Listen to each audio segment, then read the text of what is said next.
안녕하세요, 여러분. 저는 40대 초반의 여자입니다.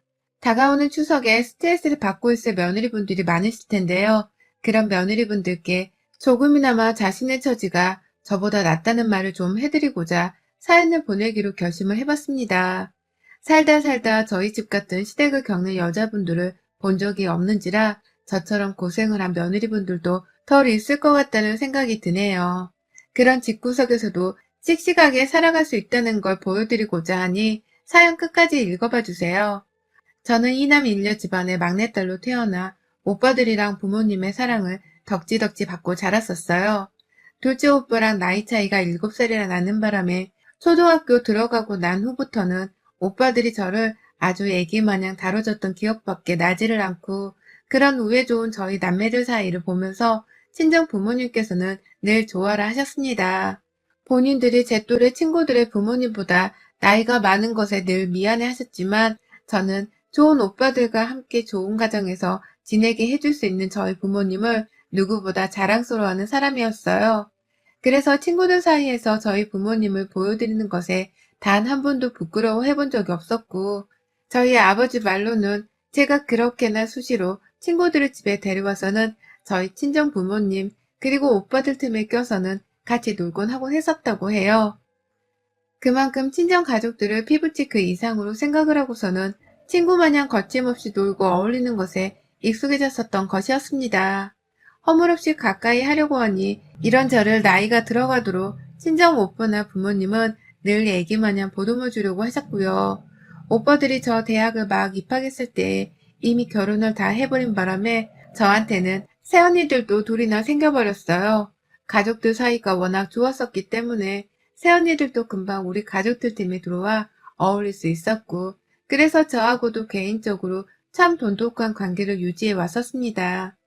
그 당시 새언니들 나이도 겨우 20대 후반이었는데, 겨우 20살이 되어서는 성인 노릇을 하고 있는 저를 불러다 좋은 곳들도 많이 데려가주고, 맛있는 것도 많이 먹여주며 정말 친한 언니들 마냥 잘 챙겨줬어요.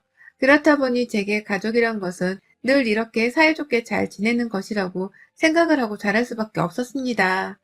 누구 하나 모난 성격을 가진 사람이 없었고 싸운다 하더라도 가족이니까 당연히 대수롭지 않게 빨리 화를 풀고 또 사과를 먼저 하는 것에 부끄러워하질 않았었어요.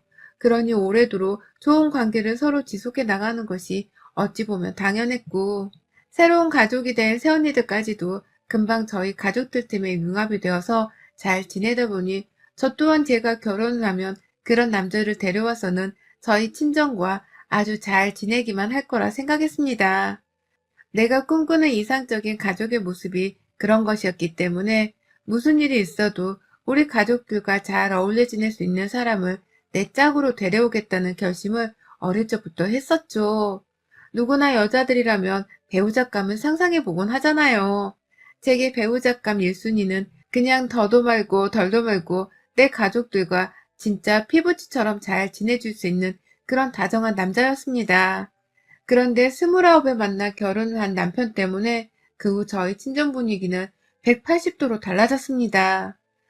남편이 친정 식구들이랑 잘 어울리지 못해서 그런 거냐고요? 아니요. 남편이 저희 친정에 조금이라도 가서 얘기를 나누거나 하하호호 하려 하면 귀신같이 찾아내서는 남편을 불러내고 친정에 발도 못 붙이게 하려고 하는 시댁 식구들 때문이었습니다. 저희 남편은 일남일녀 집안의 장남이에요. 방송 계열 회사에서 일하는 남편은 당시 좋은 대학을 나와서 각광을 받던 엘리트 회사원이었고요. 시댁에서는 아들 잘난 맛에 흠뻑 취해서는 앞뒤 분간을 가리지 못하는 상황이었죠.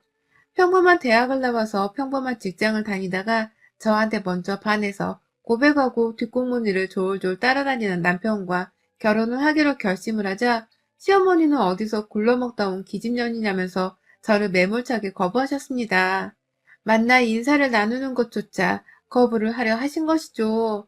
처음엔 이 사실을 감히 저희 부모님께 말씀드릴 수가 없었어요. 얼마나 귀하게 키운 딸인데 이런 취급을 받는 걸 알면 속상해 하실까 싶어서 비밀로 한 채 남편과 부모님을 설득하려고 애를 썼죠.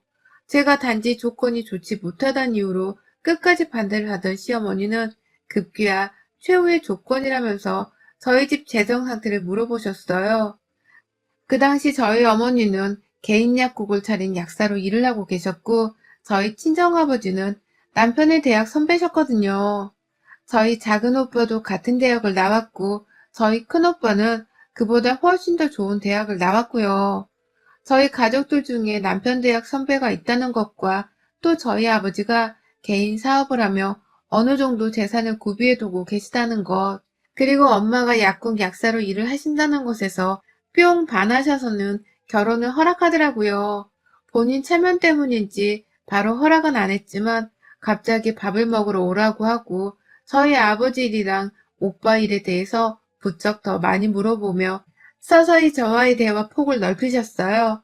그냥 이런 집구석은 결혼하지 말아야 했는데 당시 저는 이미 서른은 코앞에 두고 있었고 또 친정 부모님께 먼저 인사를 드렸던 남편을 그쪽 집안 반대로 헤어지게 되었다고 차마 말씀을 드릴 수 없었습니다. 그냥 분위기가 뒤엉겨 지내다 보니 어느 순간 제가 신부가 되었고 시어머니는 제 시댁 식구가 되어 있었어요. 친정에서는 저희 결혼을 한다고 결혼하던 당시부터 시작해서 지금까지 금전적으로 도움을 준 것이 한두 번이 아니었습니다. 막내딸 결혼을 한다면서 저희 오빠들의 새언니들까지 발벗고 나서서는 제 결혼을 뒷바라지 해준다며 살림살이도 선물로 챙겨주고 현금 다발도 수두룩하게 주면서 축하를 해줬거든요. 친정 부모님이 실제 남편의 차를 한때 새 걸로 뽑아주기도 하셨고 저는 결혼을 하면서 일을 그만두고는 몇 년 정도를 쉬었는데 쉬면서 제대로 놀라며 아버지가 제 차도 한 대를 뽑아주셨어요. 집은 남편이 자기 힘으로 가능하다며 당시 조그마한 평소의 아파트 한 채를 마련해왔고 저는 그 크기에 단 한 번도 투정을 부린 적이 없이 우리 신혼집이라며 감사해 하면서 들어갔습니다. 뭘 따져봐도 좋을 것들 뿐인 결혼이었어요. 하지만 그때부터 시어머니는 저를 또다시 못마땅해 하셨어요. 잘 사는 집이라 생각해서 결혼을 허락했더니만 처가댁에서 신혼집 한 채를 지어오지 않았다면서 저를 향해 불똥이 튀어버린 것이었죠. 남편이 스스로 집 정도는 해올 수 있다고 호언장담을 해서 우리는 그에 걸맞는 차나 살림살이를 준비해왔는데 시어머니가 갑자기 저를 향해 인색한 친정을 뒀다면서 마구 폭언을 하더라고요. 돈 아까워서 자기 아들한테 안 쓴 게 아니냐고 하시면서 제가 받은 제 차를 자기 딸한테 넘기라고까지 말을 하셨습니다. 그러니 어쩌나요. 친정 부모님께 너무 죄송하지만 그 당시에는 무섭고 하늘과도 같았던 시어머니와의 사이가 틀어질 것이 염려되어 그냥 제 차를 시누이한테 넘겨버렸어요. 그렇게 하면 금방 시어머니 화가 풀리실 줄 알았거든요. 제가 무조건 기기만 하면 시어머니가 언젠가 말 잘 듣는 며느리라면서 저를 예뻐라 해주실 줄 알았습니다. 딸같게 굴진 못하시더라도 적어도 사람 취급을 해주실 줄 알았죠. 하지만 그때 그 핍박과 미움은 제가 40대가 되어도 그쳐지지 않았어요. 오히려 할 말을 못하고 사는 등신 같은 며느리가 되어서는 이젠 믿었던 남편도 저를 조금은 우습고 쉽게 여기는 것도 같고 시어머니뿐만 아니라 시아버지와 시누이까지 모두가 시어머니를 따라 저를 막대하더군요. 원래도 저를 마냥 귀한 며느리로 여겨주는 건 아니었는데 결혼 생활이 지속되어 갈수록 저를 향한 시댁 사람들의 마음이 보잘것없어졌어요. 명절날이나 생일날 그리고 단순히 가족 모임을 하더라도 손 써야 할 노동이 있으면 무조건 저를 시키고 또 돈 나갈 일이 있으면 돈 많은 며느리 덕 좀 보자면서 뜬금없이 제 지갑을 찾고 하던 분들이었습니다. 처음엔 저를 지켜주려고만 하던 남편도 몇 번 시댁에서 시어머니랑 마찰이 생기고 또 언성이 높아지길 반복하다 보니 일을 키우고 싶지 않다면서 시어머니 편을 들어주기 시작하더라고요. 제가 너무 참고 살았기 때문에 제 편을 들어줘야겠다는 생각을 못한 것이었습니다. 이 억울함이 많은 제 결혼 생활은 지난 6개월간 최고조에 이르렀어요. 제가 암 선고를 받고 난 직후였죠. 작년 코로나로 괴이한 세상을 겪게 되었을 때 저는 유방암 선고를 받았습니다. 다행히 수술을 빨리 하며 항암 치료를 받으며 어떻게든 암의 크기를 줄여나가고 또 관리를 할 수 있는 단계이긴 했지만요. 사람이 암에 걸렸다는데 안 슬프고 안 괴로운 사람이 어딨겠나요. 저 또한 겉으로는 친정 부모님께 그리고 제 남편과 아이한테 괜찮다고는 했지만 내가 암이란 사실 자체를 받아들이기가 너무 괴롭고 또 무서웠습니다. 이러다 10년 안에 합병증이나 재발로 더 큰 수술을 받지는 않을지, 그러다 죽게 되어 내 자식이 결혼하는 모습도 못 보고 죽으면 어쩌나 싶어서 말이죠. 오만 괴로운 생각들로 가득하던 와중에 저는 일단 암수술을 받았어요. 이제 겨우 40대 초반인데 유방 한쪽을 제거했고 수술 후 보조적 항암 치료를 꾸준히 받아야 했습니다. 항암제 치료를 시작하고서 한 달 안으로는 대부분 회복이 된다고 하길래 저도 웬만하면 한 달간만 좀 제대로 된 휴식을 취하며 몸 생각만 해보기로 했죠. 암 선고의 수술 결정, 그리고 항암 치료의 회복까지 거의 3달간의 시간이 눈 깜짝할 사이에 흐르더라고요. 제 몸이 괴로운 건 물론이고 저를 걱정하는 친정 식구들과 남편, 그리고 아이 생각만으로도 정말 미치는 줄 알았어요.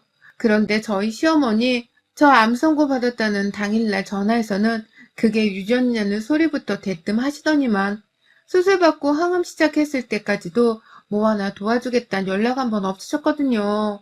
오히려 암 환자한테는 손이 많이 가고 또 옮길지도 모른다면서 저를 피하셨어요. 유방암이 코로나 바이러스도 아닌데 이게 보기만 해도 옮겨지는 것이라고 생각을 하신 것이었습니다. 한마디로 무식함 그 자체셨죠. 그렇게 혼자만의 생각으로 며느리가 아닌 병자 취급을 하면서 멀리하던 중 정말 오래간만에 연락이 왔어요. 그런데 가장 먼저 꺼낸 첫마디가 다가오는 자기 생일 어떻게 할 거냐는 거더라고요. 자기 생일날 생신상에 케이크 말고 요즘 유행한다는 앙금 꽃 케이크 너무 먹고 싶은데 그거 좀 사다가 올려놓으라고 하고는 전화를 뚝 끊어버리셨어요. 처음엔 이렇게까지 뻔뻔스런 분이셨나 싶었는데 생각해보니 왜 어머님이 제게 이런 말을 하려 전화를 하신 건지 알겠더라고요. 제가 암 치료를 받는 와중에 혹 자기 생일을 까먹고 안 챙겨줄까 싶어서 잊지 말라고 확인차 전화를 하신 거였습니다. 참 괴이하고도 망측스럽죠. 이런 사람이 내 시어머니란 사실이 말이죠. 하지만 그걸로 끝이 아니었어요. 항암 치료를 받는 과정에서 제가 잠시 회복 기간이 길어지는 바람에 정신적으로 좌절감이 생기고 많이 피곤했습니다. 한 달이 넘게 걸리는 치료가 부담스럽기도 했지만 옆에서 친정 부모님이 절 보며 너무 힘들어 하시는 바람에 제가 참 불효를 하는 것 같더라고요. 절 볼 때마다 우는 엄마 아빠를 달래느라 진이 다 빠져 있는데 시어머니가 예고도 없이 집에 찾아오셨어요. 말도 없이 문을 두드리면서 찾아오셨더라고요. 그러더니만 글쎄, 내 생일상 안 차려놓은 거야? 왜 안 부르나 했더니 그걸 까먹은 거야? 라면서 화를 내며 집을 쑥대밭으로 만드셨습니다. 항암 치료 중인 것을 뻔히 아실 텐데 자기 생일상이 준비되어 있지 않다면서 혼자 씩씩거리며 제 부엌 안에 들어가 냉장고를 헤집으시고 또 베란다까지 나가서는 케이크 숨겨뒀나 안 뒀나 막 또 뒤집어 엎어버리셨어요. 남편은 출근 중이라서 당연히 집에 없었고 딱 저 하나뿐이었는데 저도 너무 힘들더라고요. 어머니, 저 항암 치료 받고 왔습니다. 지금 암 치료 중이잖아요. 라면서 너무한 게 아니냐면서 거의 하소연을 하듯이 울먹이면서 말을 했어요. 그러자 저희 어머님 참 냉정하고도 피도 없는 사람이더군요. 제게 딱 그러시더라고요. 알아, 이 더러운 거사. 어디서 더러운 질병을 가지고 와가지고는 네 친정에서 그딴 더러운 병을 가지고 와놓고 뭘 저랬다고 떵떵거리며 말을 하니. 당장 네 친정 가서 항암인지 뭔 치료도 받아라. 내 아들을 이렇게 더러운 네 옆에 놓아두고선 나도 도저히 속이 불편해서 가만히 있을 수가 없으니. 에라이 더러운 년. 라고 말이죠. 정말 너무하시지 않나요? 며느리가 단순 감기도 아니고 암에 걸려 가슴을 도려내고 항암 치료를 받는 중인데 더러운 년이라고 욕을 하시다니요.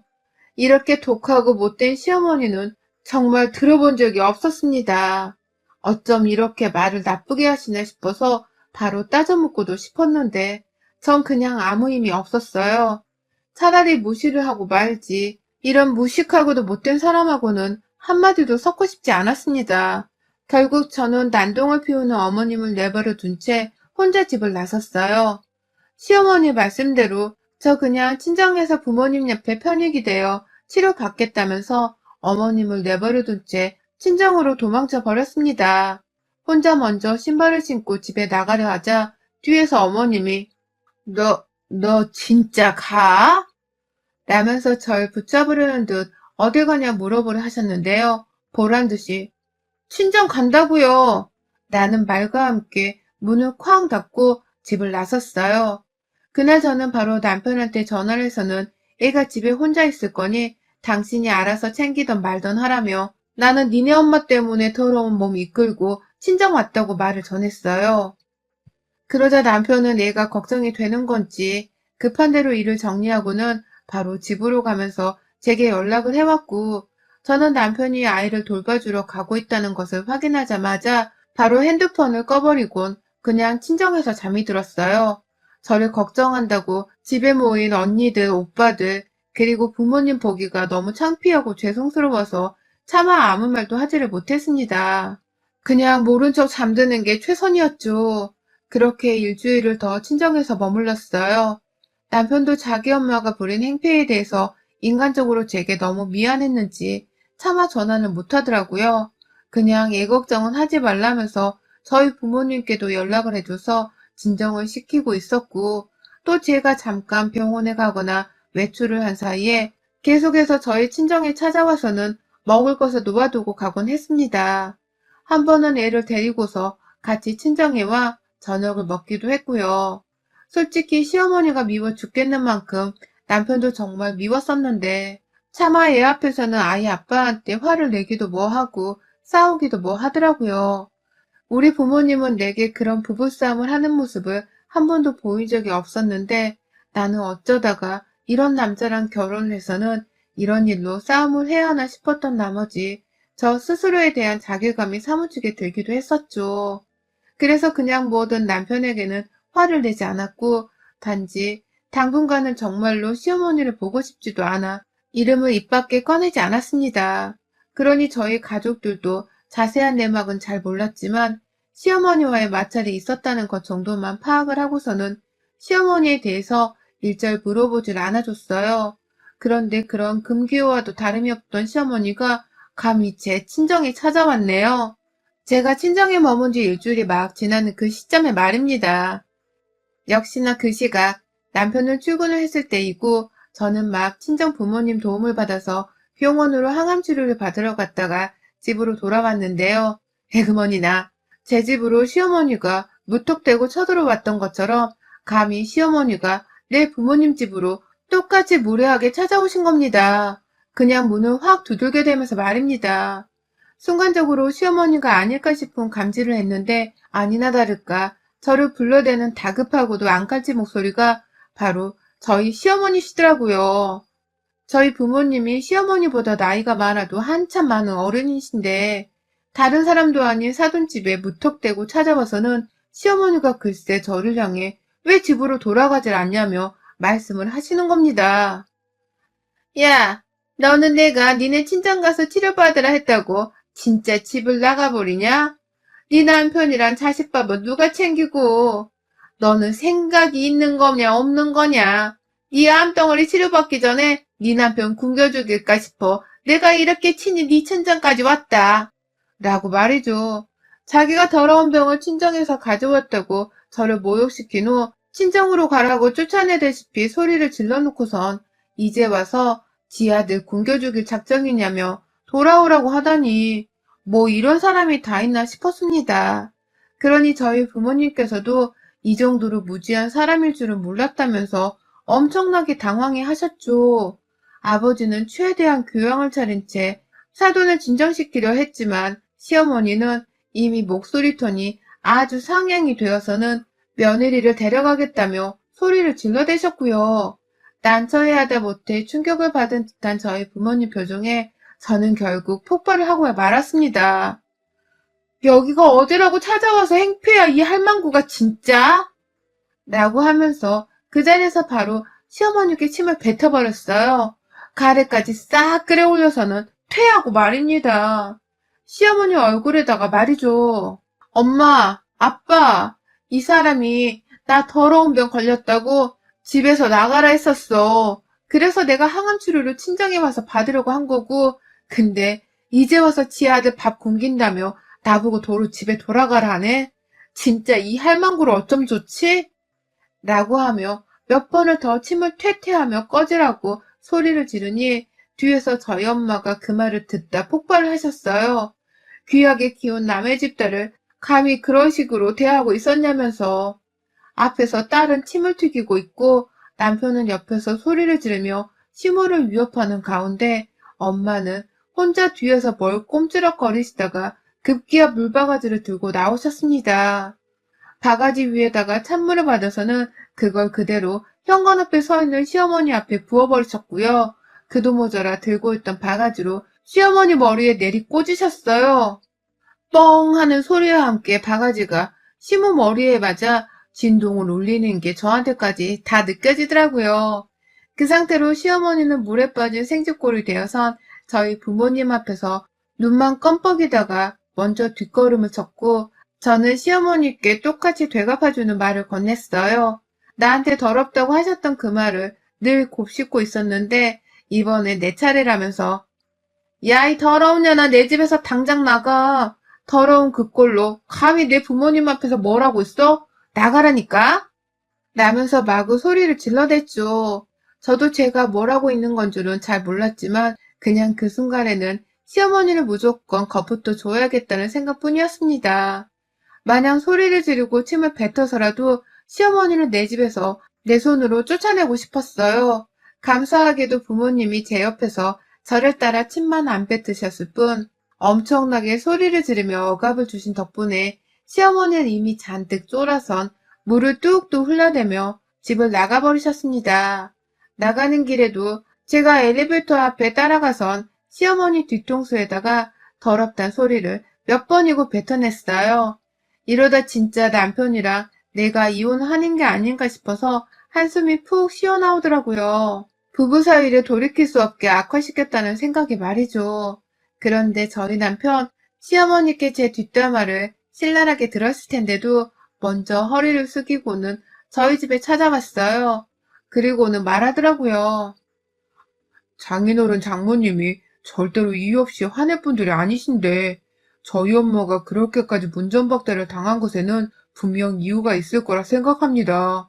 아내한테 말을 함부로 했다는 걸 알면서도 제대로 주의를 주지 못하고 살아온 제 잘못이 너무 큽니다. 라고 하면서 몇 번이고 저와 제 부모님 앞에서 잘못했다 고개를 숙이는 겁니다. 자기가 보고 살아온 저희 가족들은 절대로 이유 없이 화내는 다혈질의 사람이 아니라면서 말이죠. 그러니 저도 변명 한번 해볼 생각도 못한 채 남편의 사과를 쭉 받고만 있었고요. 처음엔 무조건 이혼을 시키겠다고 벼르고 소송 준비를 하려 하던 저희 부모님도 남편의 태도에 마음이 약해지더라고요. 시모한테서 딸내미를 절대적으로 떨어뜨려 놓는 조건하에 이 결혼을 이어가게 허락하겠다는 뜻을 밝히면서 말입니다. 그리고 저는 지금 여전히 친정에서 지내면서 매일같이 찾아와 잘못을 구하고 저희 부모님 옆에서 예쁨을 받으려 아양을 떠는 남편을 보며 사는 중이랍니다. 아직 화가 다 풀리지 않으신 저희 부모님의 마음을 어떻게든 돌리겠다며 남편도 애를 쓰고 있어요. 절대로 시어머니가 제 결혼 생활에 더 간섭을 않겠다는 의사를 밝히려는 듯이 엄청 노력을 하네요. 그러니 저도 제 몸을 위해서 당분간은 친정에서 더 지내보려 하는 중이고 그 와중에 노력하는 남편 모습을 보면서 시어머니로부터 받은 상처를 조금씩 달래는 중이랍니다. 바로 집에 들어가면 시어머니가 또 아무렇지 않게 찾아와 행패를 부리거나 난리를 피울까 싶어서 앞으로도 더 당분간은 친정에서 지내볼 참이에요. 이러다 추석에 시댁을 가지 않아도 될 테니 추석까지는 최소 진득하게 친정에서 요양을 해보려고요. 암에 걸린 며느리를 병자 취급을 하는 걸로도 모자라 더러운 병이라 비하를 하다니 이런 썩어빠진 마음을 가진 시어머니가 세상에 또 있을까요? 본인이 암에 걸리고도 이런 말을 감히 하실 수 있을까요? 전 아무리 이해를 해보려 해도 저희 시어머니 마음 이해가 가질 않네요. 앞으로도 안 만나고 말 안 섞으며 이해를 하지 않고 살려고 합니다. 남남으로 살아야 제 정신건강에 좋을 사람 같거든요.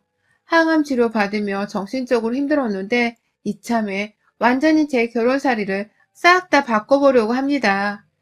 다시 태어난 심정으로 결혼도 제 몸도 다시 잘 챙겨보고 보듬으며 살 거예요. 여러분의 생각은 댓글로 남겨주세요. 오늘도 시청해주셔서 정말 감사합니다.